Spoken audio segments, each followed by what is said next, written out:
ابتلا اور آزمائش کے دور کے حوالے سے ایمان والوں کے لیے رہنمائی۔ سورہ عنکبوت کی آیت نمبر 4 سے مطالعہ آگے بڑھا رہے ہیں۔ اعوذ باللہ من الشیطان الرجیم، بسم اللہ الرحمن الرحیم۔ ام حسب الذین یعملون السیئات، کیا ان لوگوں نے جو برائیاں ظلم و ستم کر رہے ہیں یہ سمجھ رکھا ہے ان یسبقونا، کہ وہ ہماری پکڑ سے بچ نکلیں گے؟ ساء ما یحکمون، بری رائے ہے جو وہ قائم کر رہے ہیں۔ یہ سورہ عنکبوت کی آیت نمبر 4 کا ترجمہ، اس کی تشریح کرتے ہیں۔ کفار و مشرکین کی طرف روئے سخن ہے۔ پہلے تو ایمان والوں کو کہا گیا یہ تم محض یہ گمان نہ کرنا کہ بس ایمان لے آئے تو تمہاری نجات پکی ہو گئی، آزمائشوں کی بھٹیوں سے گزرنا پڑے گا۔ اب وہ کفار جن کی طرف سے ظلم و ستم کے پہاڑ توڑے جا رہے تھے ان کی طرف روئے سخن ہے اللہ سبحانہ و تعالیٰ کی طرف سے۔ ان قریب اللہ تعالیٰ ان ظالموں کی پکڑ فرمائے گا۔ یہ ان کے لیے اللہ تعالیٰ کی طرف سے دھمکی بھی ہے، وارننگ بھی ہے۔ جو سچے پکے ایمان والوں پر ظلم و ستم کے پہاڑ توڑیں، ان کافروں، مشرکوں، ظالموں، سرکشوں کو اللہ تعالیٰ وارننگ دے رہا ہے کہ ان قریب یہ اللہ تعالیٰ کی پکڑ میں مبتلا ہوں گے۔ جبکہ دوسری طرف مسلمانوں کی تسلی و دلجوئی کہ تم مطمئن رہو، ان میں سے ہر ایک کو اپنے کیے کی بھرپور سزا مل کر رہے گی۔ ایک ہی آیت ہے، کفار کے لیے اس میں دھمکی اور وارننگ کا انداز، اور ایمان والوں کے لیے اللہ تعالیٰ کی طرف سے دلجوئی کا معاملہ کہ آج ظلم و ستم کے پہاڑ تم پر توڑے جا رہے ہیں، یہ وقتی معاملہ ہے، یہ ظالم اللہ کی پکڑ سے بچ نہیں سکیں گے اور ان کو ان کے کیے کی بھرپور سزا مل کر رہے گی۔ تو گویا کفار کے لیے اس میں ترہیب، ڈراوے کا انداز، اور ایمان والوں کے لیے تسلی کا سامان اللہ تعالیٰ فرما رہے۔ مشکلات کا دور ہے، 5 نبوی کا دور، ظلم و ستم کے پہاڑ توڑے جا رہے ہیں، اس تناظر میں یہ ہدایات اور رہنمائی کا سامان عطا ہو رہا ہے۔ اگلی آیت سورہ عنکبوت کی آیت نمبر 5، من کان یرجو لقاء اللہ، جو کوئی اللہ سے ملاقات کا امیدوار ہے، فإن أجل اللہ لآت، تو بے شک اللہ کا معین کردہ وقت آ کر رہے گا۔ وَهُوَ السَّمِيعُ الْعَلِيمُ، وہ تو سب کچھ سننے والا، سب کچھ جاننے والا ہے۔ یہ آیت نمبر 5 کا ترجمہ ہے۔ آئیے اس کی تشریح کی طرف چلتے ہیں۔ پہلی بات، مسلمانوں سے شفقت و ہمدردی کا اظہار۔ اللہ تعالیٰ کی خاطر ایمان والے مشقتوں کو جھیل رہے ہیں، مصائب کے پہاڑ ان پر توڑے جا رہے ہیں، وہ ظلم و ستم کے پہاڑ توڑے جا رہے ہیں، برداشت کر رہے ہیں۔ ان ایمان والوں سے اللہ تعالیٰ شفقت کا، ہمدردی کا اظہار فرما رہا ہے۔ کیا انداز اختیار کیا گیا؟ کسی وسوسے کو ذہن کے قریب مت پھٹکنے دو، تمہارا اجر محفوظ ہے۔ دیکھو تم اللہ کی خاطر سب کو جھیل رہے ہو، تو جو اللہ سے ملاقات کا امیدوار ہے تو یاد رکھے کہ بے شک اللہ کا معین کردہ وقت تو آ کر رہے گا۔ دنیا دارالعمل ہے، آخرت دارالجزا ہے۔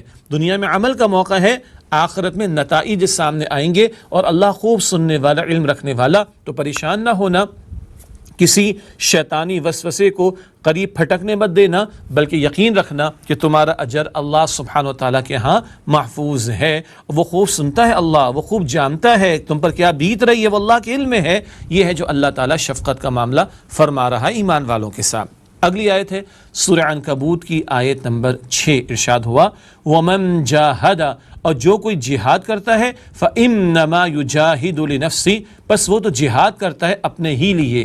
إِنَّ اللَّهَ لَغَنِيٌّ عَنِ الْعَالَمِينَ، بے شک اللہ کو تمام جہان والوں سے کوئی احتیاج نہیں۔ یہ آیت نمبر 6 کا ترجمہ، جہاد کا ذکر آ رہا ہے، مکی صورت میں آ رہا ہے، یہ نقطہ ذہن میں رکھیے گا۔ آئیے اس آیت کریمہ کی تشریح کی طرف چلیں۔ سختی کا رنگ نمایاں ہے۔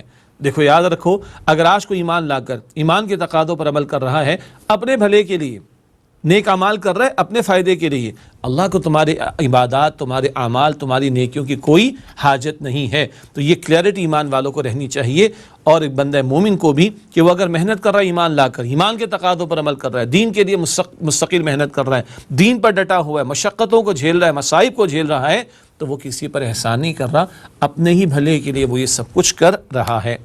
جد و جہد اور ایثار و قربانی کا تمام تر فائدہ خود تم ہی کو پہنچے گا۔ تم محتاج ہو، اللہ تو محتاج نہیں، اللہ تعالیٰ تو غنی ہے، اللہ تعالیٰ تو بے نیاز ہے، اللہ کو کوئی احتیاج نہیں، اللہ تعالیٰ کو کوئی حاجت نہیں۔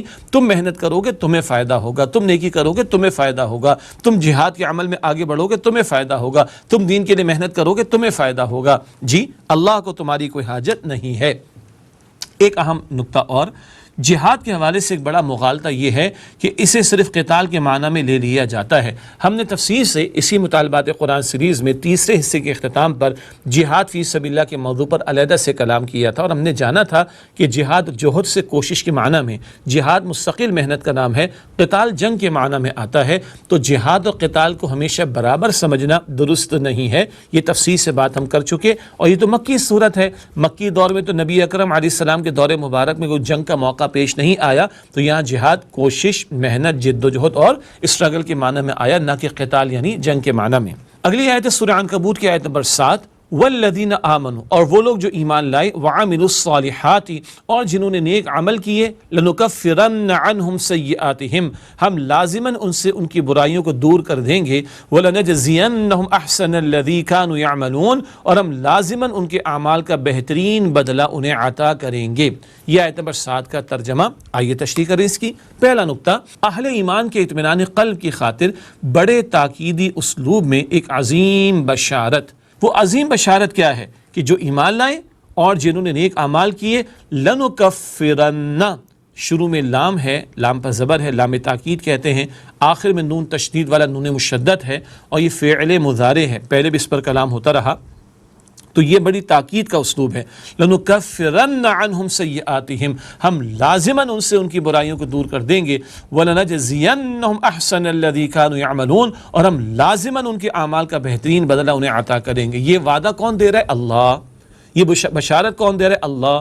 اور تاکید در تاکید کا اسلوب کون اختیار کر رہا ہے؟ اللہ تعالیٰ۔ کیوں؟ جنت دیکھی نہیں نا، آخرت دیکھی نہیں ہے، تو اللہ تو ویسے کو فرما دے تو اللہ کی بات بہت بڑی بات، سب سے بڑی بات، مگر اللہ تاکید در تاکید کے اسلوب میں عظیم بشارت عطا فرما رہا ہے کہ ایمان لا کر نیک عمل کرنے والے، ان کی برائیاں اللہ تعالیٰ دور کر دے گا، اور لازماً ان کے اعمال کا بہترین بدلہ اللہ تعالیٰ انہیں عطا فرمائے گا۔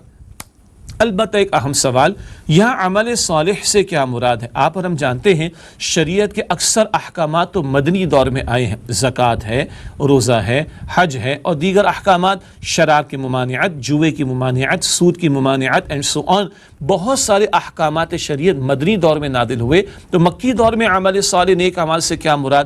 بڑا اہم نقطہ، آئیے تھوڑی سی اس کی وضاحت کیے لیتے ہیں۔ ایمان کے بعد تمام مشکلات کو برداشت کرنا، ایمان لا کر ڈٹے رہنا، مشکلات کو برداشت کرنا، یہ بھی عمل صالح۔ نبی اکرم صلی اللہ علیہ وسلم کے ہر حکم کی اطاعت کرنا، حضور امیر جماعت بھی ہیں، حضور اللہ کے رسول ہیں صلی اللہ علیہ وسلم، اب اس جماعتی ڈسپلن کو فالو کرنا، اپنے امیر کی بات کو ماننا، یہ بھی اس میں شامل۔ جماعتی نظم کی پابندی کرنا، جو تقاضے آ رہے ہیں امیر کی طرف سے، اس وقت امیر رسول اکرم صلی اللہ علیہ وآلہ وسلم، اس نظم کی پابندی کرنا۔ پھر خصوصاً ہر تشدد کو برداشت کرنا، غلاموں پر زندگی اجیرن کی جا رہی تھی، کنیزوں پر زندگی اجیرن کی جا رہی تھی، نوجوانوں پر زندگی اجیرن کی جا رہی تھی، ہر تشدد کو برداشت کرنا، یہ مکی دور کا نیک عمل۔ پھر مدافعات میں بھی ہاتھ نہ اٹھانا، مکی دور میں قتال کی اجازت نہیں تھی، ہاتھوں کو باندھے رکھنے کا حکم تھا، یہ بعد میں سورہ نساء کی آیت نمبر 77 میں تذکر آتا ہے، کفوا ایدیکم، اپنے ہاتھوں کو باندھے رکھو، ظلم و ستم کے پہاڑ توڑے جا رہے مگر تم نے ہاتھ نہیں اٹھانا، جماعت کو مضبوط کرنا ہے، اور اجتماعیت کو جو ہے وہ مزید کندن بنانا، مضبوط بنانا ہے۔ اور ایک اور اہم نقطہ، دعوت و تبلیغ میں رسول اللہ صلی اللہ علیہ وسلم کا دست و بازو بننا، مکی دور میں جو ایمان لاتا فوراً دعوت کا کام کرنا شروع کر دیتا، فوراً تبلیغ کا کام کرنا شروع کر دیتا، یہ بھی عمل صالح ہے۔ تو یہ سارے پہلو، مشکلات کو جھیلنا، حضور کی اطاعت کرنا، جماعتی نظم کی پابندی کرنا، ہر تشدد کو برداشت کرنا، مدافعت میں بھی ہاتھ نہ اٹھانا، ایون ان سیلف ڈیفنس بھی ہاتھ نہ کھڑا کرنا، ہاتھ نہ اٹھانا، اور دعوت و تبلیغ کے عمل میں حضور علیہ السلام کا ساتھ دینا، یہ مکی دور کا عمل صالح ہے۔ تو جو ایمان لائے اور اس انداز سے جنہوں نے نیک اعمال کیے، اللہ ان کی برائیاں دور کر دے گا، اور اللہ ان کے اعمال کا بہترین بدلہ ان کو عطا فرمائے گا۔